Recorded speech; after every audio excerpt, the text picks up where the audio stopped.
Hello and welcome everyone. It is time to enter the Kumite. Remember, this is not a sport. You don't play fight. Today we're joined by Ty Johnson. He has a fight coming up at XKO 55 on February 18th against Randy Mikolo. Thank you for coming in, man. How are you feeling right now leading up to the fight? Feeling good, just cutting weight, so that sucks. So you're not feeling too good right now with the weight cut. I feel good training-wise. It's just I hate that it's a lot of chicken, rice, and vegetables. It's pretty, the same thing every day. Cut and dry, yeah. Cut and dry kind of diet. And I mean, a lot of people don't understand the struggles. Like the hardest part might be leading into the fight. I like fighting. I like going in the cage, but having to cut all this weight and watch, like I can't drink beer. I can't do all these things that you guys do. I can't partake in those. So yeah, that's definitely a struggle in itself. So how long have you been training, man? And what brought you into MMA? So I've been training. So I started jiu-jitsu when I was 12 and so I'm 25. I just turned 25. So I've been training for about 13 years. Fighting professionally though, I've about 3 years, basically fighting professional. Nice. 2 amateur fights and then 15 pro. Yeah. And then did you become a professional in 2019? Is that correct? Yeah, 2019. So how was that, like navigating through your new upcoming professional career right as COVID decides it's going to rear its ugly head in and disrupt everything? Believe it or not, it actually worked out really good. So I actually worked in a casino for I was in the Dominican Republic for about 10 years, and I worked in the casino business over there. And once COVID hit, so January 2020, everybody at the gym felt like shit. February I fought, and then March everything shut down. Everything shut down, casino shut down. So it was really a perfect excuse to fight full time. So throughout that, I fought 12 times throughout COVID so far. So wow. A lot of Florida, stuff like that, man. Like I said, I got the ground running with your professional career. Yeah. I like it. That's crazy. You don't see that too often. People taking that many fights. Were you born in the Dominican Republic? So I was born in Tennessee. Basically grew up in Georgia until I was about 14.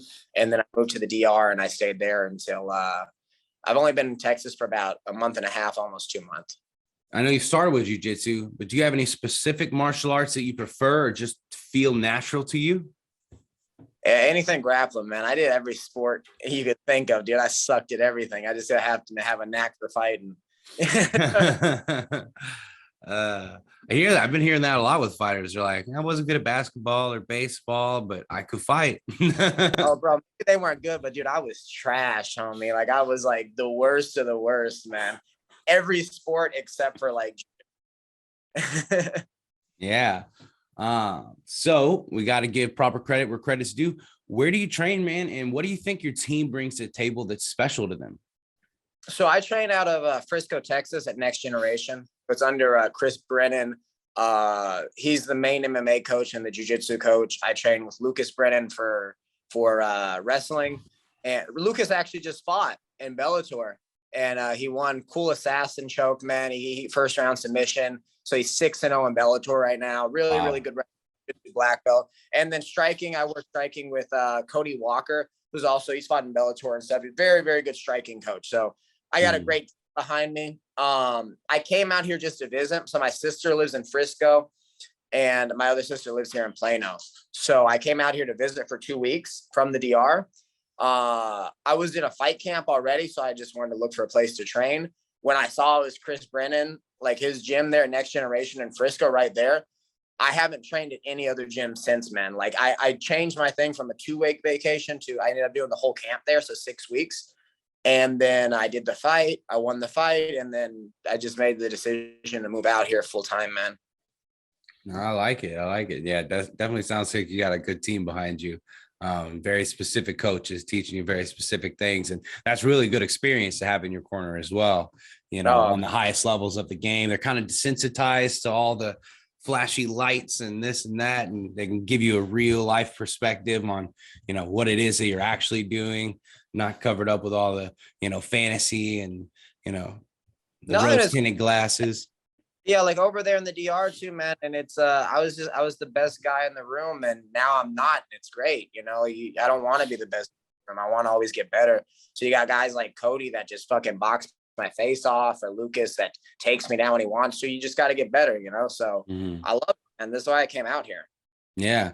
And I like to ask, like, these up and coming fighters, like what they do for work. So you work at the UFC gym, right?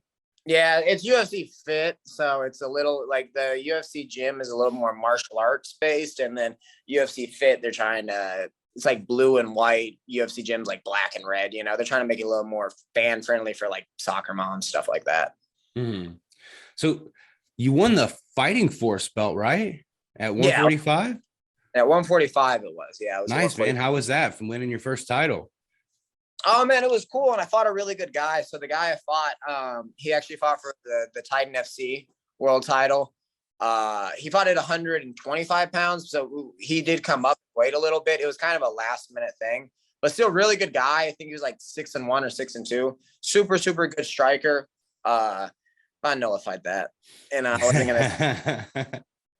Yeah, that's a good win to have under your belt right there. When you're in there, do you view this more as a war and your opponent is your enemy, or do you like to keep that mentality of this is a competition and more of that sportsman-like aura about yourself? What kind of mindset do you have to put yourself into to go in there and fight in a cage?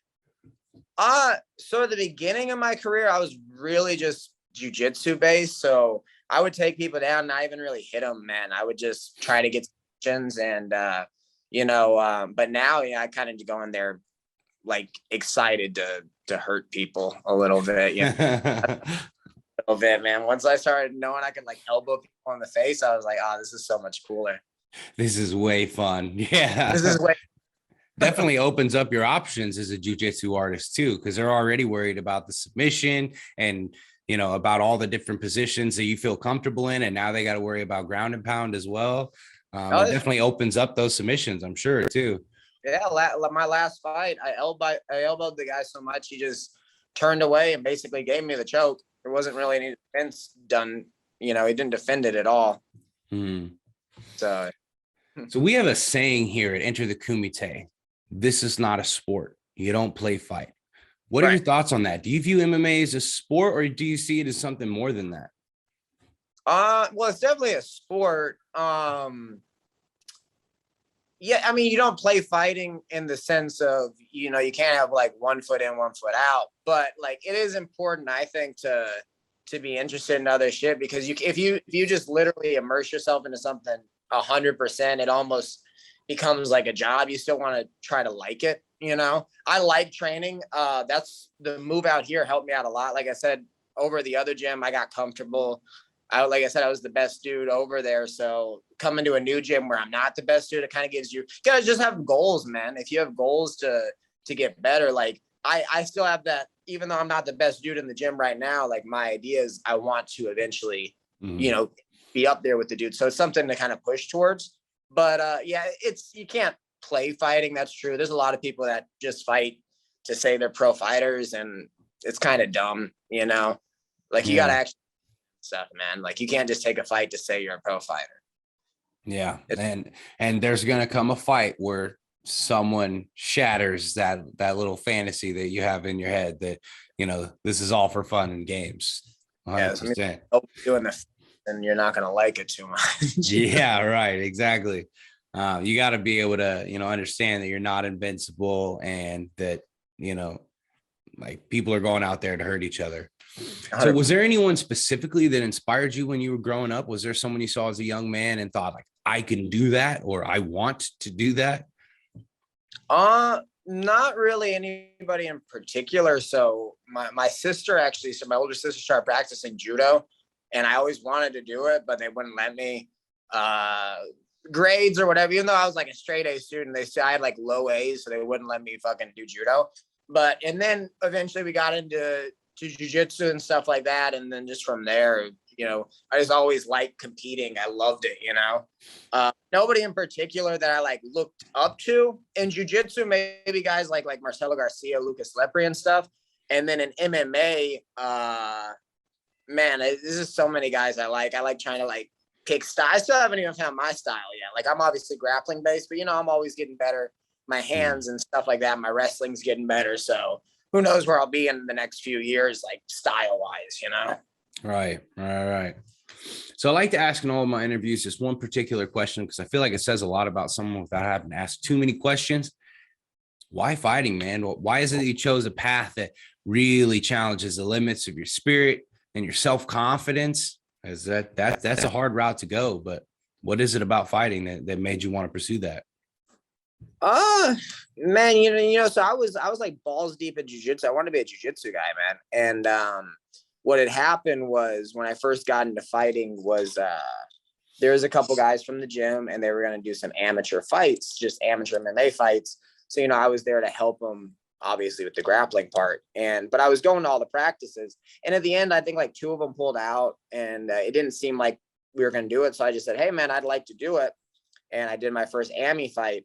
And the difference was, man, like I was doing so much jujitsu, you almost get to the point where it's like, you get really nervous before tournaments and stuff like that. Cause it's just like all you do. So if like somebody beats you at like what you're supposed to be really, really good at, kind of sucks. You feel like shit. You're like, fuck, So when I did the MMA fight, it was the weirdest thing because I had no nerves. I was excited.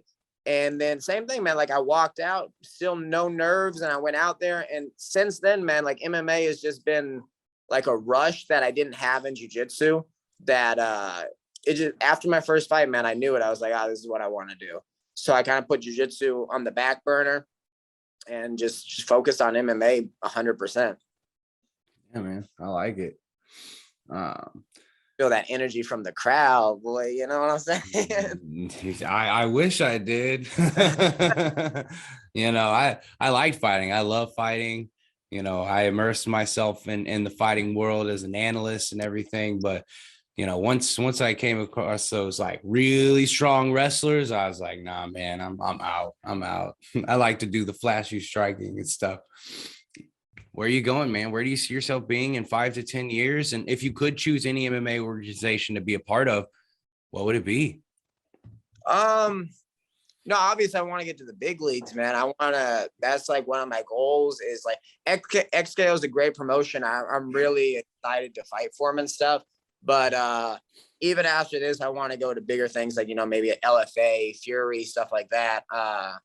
And then, like obviously the for my gym and stuff, they have a good relationship with Bellator and stuff like that. So I'd like to, obviously when the coaches feel like I'm ready and I feel like I'm ready, that to kind of go down to those bigger ones like that, UFC, all that kind of stuff. That'd be great, man. I'd love to do it.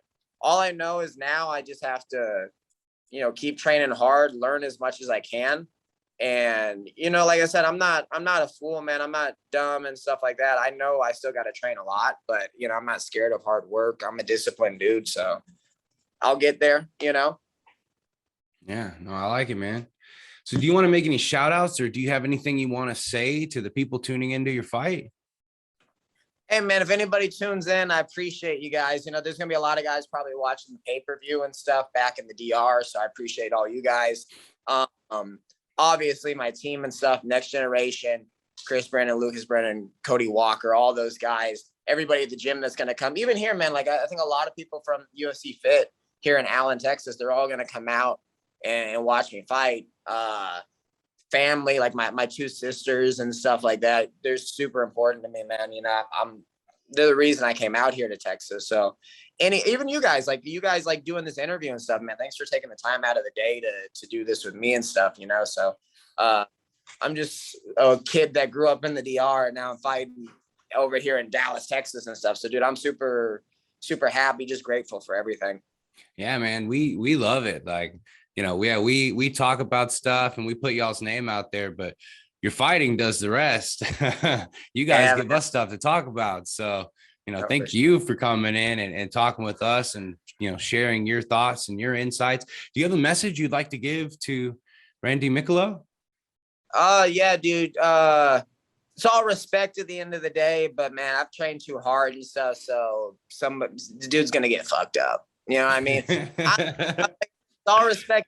I'm sure he's a nice dude and stuff, but you know, I didn't come out here and change my life and train as hard as I have to, you know, have like a, you know, have a good fight. The idea is to go in there and dominate him. So, and make another highlight for me, you know? Hell yeah, man. That's a great mindset going into it. Nothing replaces hard work and dedication and knowledge. Nothing replaces those. Well, hey, man, it was nice getting to sit down and talk with you and learn more about you. I'm definitely looking forward to the fight coming up. We're going to be there, cage side, pictures, videos. We're going to be doing, you know, post-fight breakdowns. We're going to find the 3 most exciting fights and, you know, doing a full-on analysis of them. We're going to be hosting, you know, doing post-fight interviews. But yeah, man, I'm looking forward to it. Ty Johnson, ladies and gentlemen, he's got a fight coming up February 18th at XKO 55 against Randy Mikolo. Thank you for everyone entering the Kumite with us here today. Remember, guys, this is not a sport. You don't play fight.